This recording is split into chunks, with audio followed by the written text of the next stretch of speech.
Hello, welcome back to this latest episode of Project One, where we're writing a song from scratch. And the last time we'd kind of rushed a little bit ahead of ourselves in order to get some sound out of the system. We wanted to hear something, and I'd very hastily thrown this Groove Agent track down. Well, I want to step back a little bit and have a bit more of a chat about instrument tracks and how we actually get sound coming out of this thing. So the first thing that I'm going to do is right-click, remove. If the mic ever cuts off, when it's doing stuff like adding tracks or removing tracks, sometimes you get microphone cut out. Sorry about that. Okay, so I'm going to add a new track and I'm going to slow down and we'll go through this stuff step by step. I click the little plus button at the top left hand corner of this window that says add track. And then the pop-up gives us various options, and the buttons across the top are by far the most common things you're ever going to do. So we're going to create an instrument track because it's a MIDI thing, it's a MIDI instrument. And you saw earlier that we chose our instrument from our list. If I didn't know where Groove Agent was, there's a little search box so I can find it that way. And having picked it, I've picked that it's going to be a stereo track. Most MIDI instruments are. If I was creating like a vocal line, for instance, where you've got a microphone, that would be a mono track. And I'm only creating one of them, and then I clicked add track, again with the arbitrary muting. So now that we've got this instrument track, let's have a little bit of an examination of what they are. Well, there are two different ways that you can actually get plugins into Cubase, and I'm only going to talk about one of them. The other one is a thing called rack instruments, and I do not use them. I think it's just an artifact of bygone days, and they're just fundamentally unnecessary. The idea of a rack instrument is that it's the same concept. You can put a Groove Agent into a rack, but you can basically have like multiple instruments in the same instance. It's kind of a CPU saving technique. It creates a massively unnecessary additional layer of bureaucracy that you have to go through to manage these things, and I just heartily recommend you never go anywhere near them. Over on the right hand pane, I'm going to talk about these panels shortly. In this right hand pane, just hide me momentarily so that you can see these buttons. These buttons at the top are how we see all of the various different project panels. So if I turn them all off, this is the project view, and you can never do anything about that. You always see it.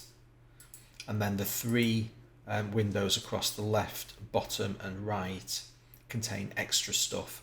And I just opened the right hand panel, which contains all our VST instruments. Hello again. So Groove Agent is loaded. You can just about see it poking out behind my head. And you can also see this rack symbol. So you have instrument tracks above this line and rack instruments below. Beyond saying that, and you can look into it for yourself if you like, we're just going to avoid any talk of racks ever again. I don't use them. I think they're pointless, and I really wish they'd remove the functionality from the application. Okay, let's talk about what instrument tracks actually are. It's the plugin. This is the plugin. It's a drum machine. Because this is a brand new instance, we've lost our sound because we're writing a song here, so I had a bit of a browse around to find the drum beat that I was going to like, to move forwards with, and I've used the SE Studio Kit, so hopefully you've got access to this as well. And I'm going to load this Forget the Past rhythm, which is a pretty stock kind of indie beat. Okay, that's what we're going to use. Now, pretty much every feature of the user interface is enormously customizable. You won't see exactly these buttons. It won't look exactly like this to you. There'll be different stuff down the left-hand side. But one step at a time, we're going to configure the application to get it to look exactly how we want. In terms of the buttons over here, and we're not going to talk about them all today because it involves opening entire new cans of worms that we don't want to open just yet. But we can right-click Track Control Settings, and this brings up the dialog where we can configure these buttons. As long as we know how we can do it, we can worry about what it means later. So across the top, we've got all the different kinds of tracks that we can create. This is an instrument track, And it's a little bit sad that it's not context based. If I right clicked on an instrument track, it would be nice if it brought up the instrument track editor, but unfortunately it doesn't. And here we can see the options that are available to us. And so mute and solo are always visible for all tracks, so we don't see that as a configurable option. Then we've got the name, which is 6 units wide, and then record enable, monitor, read write enable, so on and so on. So you can see all of this stuff. And as we learn more about the application, we'll learn to configure all of these things. All I'll say for now is that I recommend that you configure your setup exactly like this so that you can follow along with this tutorial series. And so we need to have a very brief chat about what the numbers in these columns mean. This group number is how the buttons are clustered together. You can see the read and write buttons are in group 1, and these 2 edit buttons are assigned to a group as well. We've also got a master controls area width here, which we can set to any value. So you can see that now that I've constrained that to 9, it's going to spill these controls over onto a second row. So if I say apply, it's done that. It's now constrained the width of this viewer to 9 units. So each one of these units is, this little rectangle shape here. Set it back to 14 because that's what my default is, and click apply. So it just fits them perfectly into the amount of real estate I'm happy to assign to these tracks. And we're going to deal with all of those functions one at a time as we need to, but we don't need to at the moment. The only important thing is that the track is currently record enabled. And so if we record any information, if we press notes on our keyboard, this is the track to which that MIDI data is going to be sent. Speaking of my keyboard, let's press a key and see what happens. We have access to our drum machine down here. In the bottom pane, this editor at the bottom, you can see we've got various tabs, and mix console gives us access to our mixer. So I'll just turn stereo out up a little bit. There we go. Always have to make sure that my volumes are right. So how is that happening? How, when I press notes on the keyboard, is Cubase understanding that that's MIDI information to be sent to Groove Agent? We'll have a look in the inspector panel on the left hand side. At the top of it, you've got information about the instrument itself, and most of the stuff in this rectangle is enormously important and we're going to need to deal with it all. But what we're looking at today is the routing. So we've got all MIDI inputs, which is the default configuration, which means basically any MIDI device connected to my computer is going to send data to this track. You remember when we looked at Studio Setup, we dealt with audio system and our sound card. But there's also a ton of extra stuff in here, and one of them is MIDI port setup. This is how we get our various instruments, and here I'm talking about my Complete Control keyboard. How we get that to talk to Cubase is done with our MIDI port setup. Now you can see that I have disabled the external device. I don't have any other instruments that can control Cubase, so I've disabled. I don't want to see this MIDI Complete Control external. That's for stuff controlling my keyboard from outside. I don't do that.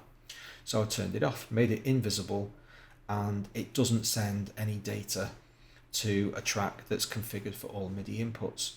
However, my keyboard, Complete Control-1, this thing here, does. And so by having this little box here ticked, when we have it set to all MIDI inputs, the Groove Agent track is going to hear my keyboard. I could, perfectly reasonably, explicitly set it to Complete Control, and it still hears my keyboard, and now it only hears my keyboard. If I've got any other MIDI devices transmitting MIDI data, then the Groove Agent instance, the plugin, isn't going to hear it. Just below that, this is where we configure what plugin instrument is connected to this instrument track.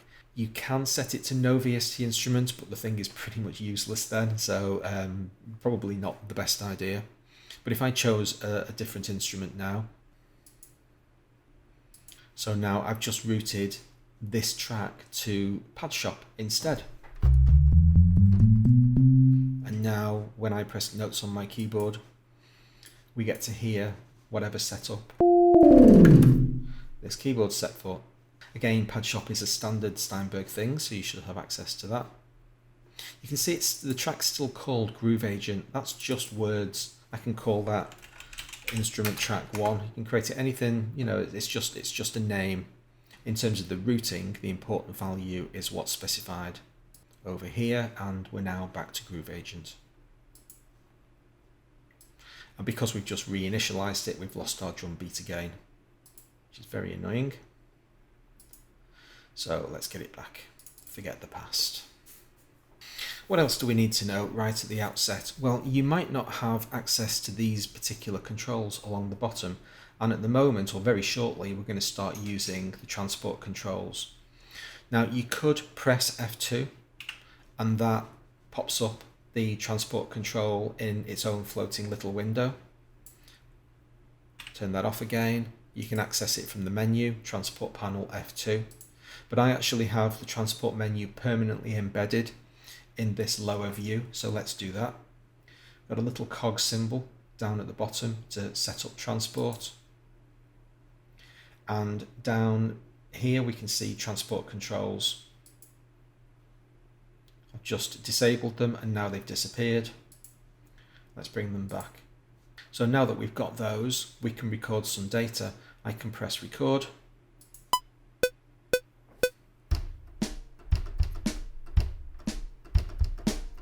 Awesome stuff. So there's my magnificent drum rhythm, probably never been heard before. And you can see all the MIDI data. I can double click on this part and it pops up in the event viewer below. Now when I pressed record, we got a 1 bar counting. We'll deal with the metronome in a different episode. It's really difficult to know where to make all of these delineations. You're likely to get a 2 bar counting because I think that's the application default, but let's not worry about that right now. The most important thing is we just recorded information and here it is. You can see all of our drum beats. I'm going to press dot on my numerical keypad, which returns the song marker to the beginning of the song. Now keyboard shortcuts are enormously important in Cubase or any DAW. You've really got to learn a lot of keyboard shortcuts. I cheat to a certain extent. I have a separate keyboard controller that has a lot of my default keys mapped, but dot isn't one of them. That's straight off my numeric keypad. We're going to deal with keyboard shortcuts another time, but just for now, you can press enter to press play. Let's do that. And spacebar to stop. Dot to go back to the beginning of the song. And so we're starting to get a feel now of what it means to have an instrument track in Cubase and to be able to record information into it. I can right click with my mouse button to bring up this set of tool options. So choose erase and delete the part. The other thing I kind of didn't explicitly talk about last time is saving your project, but you literally just click save. The very first time you do that, it'll ask you to give the project a name, and I did that offline, called it Project 1, but other than that, that's really straightforward. That's all for today. Hope you enjoyed the video. If you did, please hit the like button, and I'll see you for the next time. Thanks a lot.